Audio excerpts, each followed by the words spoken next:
ایک دفعہ تقریباً 40 عورتیں ایک وفد بنا کر حضرت امیر المومنین علیہ السلام کی خدمت میں حاضر ہوئیں اور کہنے لگیں، یا علی، اسلام نے مردوں کو کئی ایک عورتوں سے شادی کرنے کی اجازت کیوں دی ہے، جبکہ ایک عورت کو کئی ایک مردوں سے شادی کرنے کی اجازت نہیں دی؟ کیا ایک ناجائز امتیاز نہیں ہے؟ حضرت امیر المومنین علیہ السلام نے حکم دیا کہ کچھ چھوٹے چھوٹے برتن لائے جائیں جن میں پانی بھرا ہو، اور ایک ایک برتن ایک ایک عورت کے ہاتھ میں تھما دیا جائے۔ پھر آپ نے حکم دیا کہ تمام برتنوں کا پانی ایک بڑے برتن میں انڈیل دیا جائے جو مجلس کے بیچ میں رکھا تھا۔ حکم کی تعمیل کی گئی۔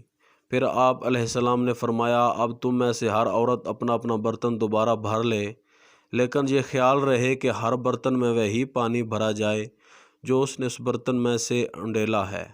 عورتوں نے عرض کیا، یہ کیسے ہو سکتا ہے؟ اب تو ہم سب کا پانی باہم مخلوط ہو گیا ہے اور انہیں الگ الگ کرنا ممکن نہیں ہے۔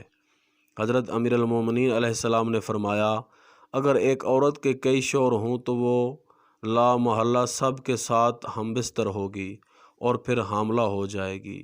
اس صورت میں یہ کیسے پتہ چلے گا کہ جو بچہ پیدا ہوا ہے وہ کس شوہر کی نسل سے ہے؟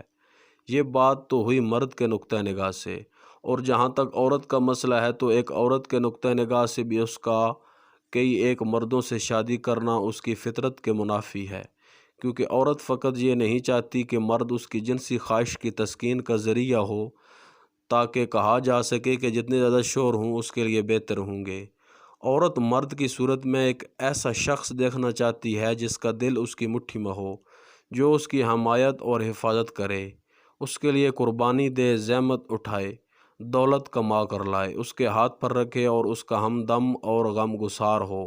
لہٰذا ایک عورت کا متعدد مردوں سے شادی کرنا نہ مرد کی خواہش سے ہم آہنگ ہے اور نہ ہی عورت کی خواہش سے مطابقت رکھتا ہے۔